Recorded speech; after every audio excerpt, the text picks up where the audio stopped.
Thyroid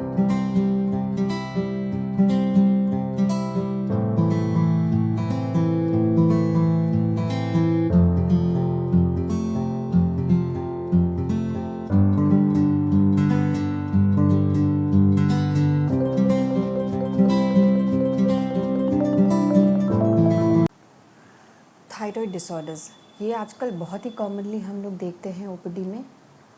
और इसके क्या सिम्टम्स होते हैं, थायराइड ग्लैंड हमारा कहाँ होता है और इसे हम कैसे ट्रीट करते हैं, आइए समझते हैं इस वीडियो में। नमस्कार, मैं डॉक्टर कृति सिन्हा, कान नाक गला रोग विशेषज्ञ, सत्या INENT केयर, हरमू रांची से। तो सबसे पहले थायराइड ग्लैंड आपका होता क्या है, उसका लोकेशन क्या होता है। तो ये जो हमारे गले में जो उभरा हुआ भाग होता है, एडम्स एप्पल और कॉलर बोन के बीच में एक बटरफ्लाई शेप्ड एक ग्लैंड होता है जिसे हम थायराइड ग्लैंड बोलते हैं। अब समझते हैं कि थायराइड ग्लैंड फंक्शन कैसे करता है। थायराइड ग्लैंड हमारा T3 और T4 दो तरह के हार्मोन सिक्रीट करता है। ये हार्मोन्स तभी सिक्रीट करता है जब TSH जो कि ब्रेन के द्वारा प्रोड्यूस किया जाता है, पिट्यूटरी ग्लैंड के द्वारा, जब ये उस पर स्टिमुलस करता है या जब उस पर इफेक्ट करता है, तभी थायराइड ग्लैंड जो है T3 T4 सिक्रीट करता है। ये जो एक पूरा मैकेनिज्म होता है, इसे हम फीडबैक मैकेनिज्म बोलते हैं। जब भी T3 T4 का प्रोडक्शन ज़्यादा हो जाता है, तब वो एक सिग्नल भेजता है ब्रेन को। ब्रेन TSH का प्रोडक्शन कम कर देता है, जिसके कारण फिर T3 T4 का प्रोडक्शन थायराइड कम कर देता है। अब जब हमारा थायराइड ग्लैंड प्रॉपर्ली फंक्शन नहीं कर रहा है या हाइपो फंक्शन कर रहा है या कम फंक्शन कर रहा है, तो इस कंडीशन में T3 T4 का सिक्रीशन जो है वो कम होता है। T3 T4 कम सिक्रीशन होने के कारण वो ब्रेन को सिग्नल देता है कि वो TSH ज़्यादा प्रोड्यूस करे, ताकि T3 T4 भी ज़्यादा हो सके। पर TSH तो ज़्यादा हो जाता है और T3 T4 ज़्यादा नहीं होता, तो इसे हम हाइपोथायरॉयडिज्म बोलते हैं। हाइपोथायरॉयडिज्म के केस में TSH बढ़ा हुआ होता है और T3 T4 कम होता है। अब हाइपरथायरॉयडिज्म के केस में हाइपर का मतलब होता है थायराइड ग्लैंड ज़्यादा फंक्शन कर रहा है, तो इस कंडीशन में T3 T4 ज़्यादा प्रोड्यूस होता है, जो कि एक सिग्नल भेजता है ब्रेन को। ब्रेन TSH कम प्रोड्यूस करता है, पर थायराइड चूँकि ज़्यादा परफॉर्म कर रहा है, तो इसीलिए थायराइड जो है वो T3 T4 ज़्यादा ही प्रोड्यूस करता है, वो कम TSH के लेवल्स में ही। तो इस कंडीशन में हाइपरथायरॉयडिज्म में TSH का लेवल कम होता है और T3 T4 ज़्यादा होता है। अब इसके सिम्टम्स क्या होते हैं।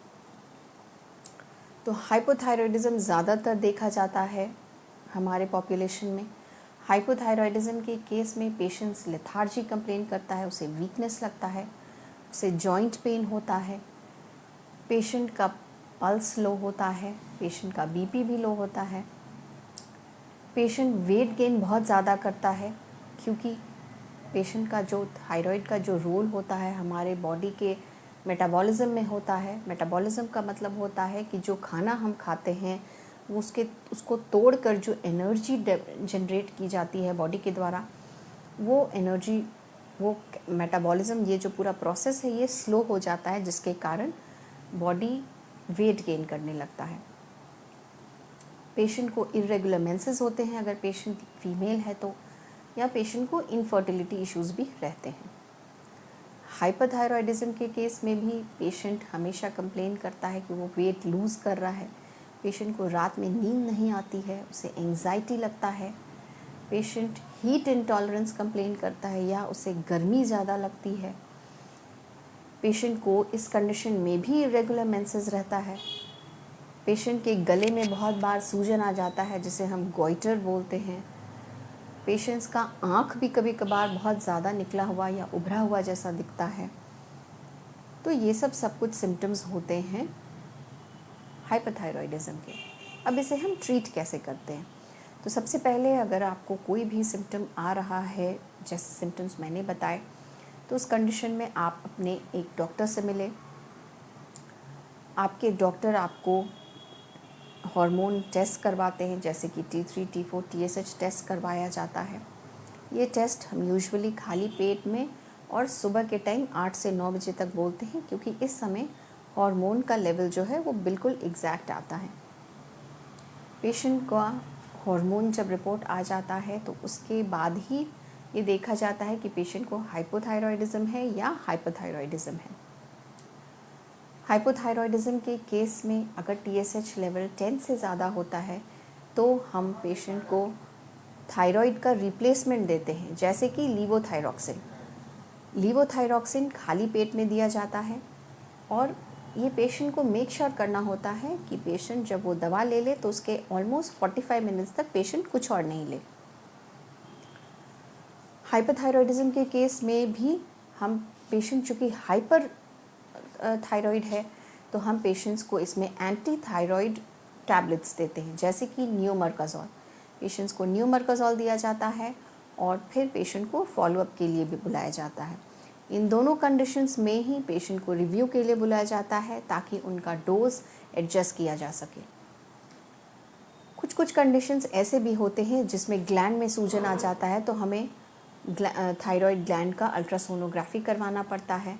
इसे एक सुई के जांच से भी, जिसे हम फाइन नीडल एस्पिरेशन साइटोलॉजी बोलते हैं, वो जांच भी करवाना पड़ता है, जिसे हम ये देखते हैं कि पेशेंट को दवाओं से आराम मिलेगा या पेशेंट को सर्जरी करवानी पड़ेगी। पेशेंट्स को जो भी थायराइड डिसऑर्डर से सफ़र करते हैं, हम पेशेंट्स को कॉलीफ्लावर, कैबेज या ब्रोकली ये सब एडवाइस नहीं करते हैं लेने के लिए। आशा करती हूँ मेरे द्वारा दी गई इन्फॉर्मेशन आपको यूज़फुल लगी हो। अगर मेरे वीडियोस आपको अच्छे लगते हैं तो मेरे चैनल को प्लीज़ लाइक करें, इसे सब्सक्राइब करें।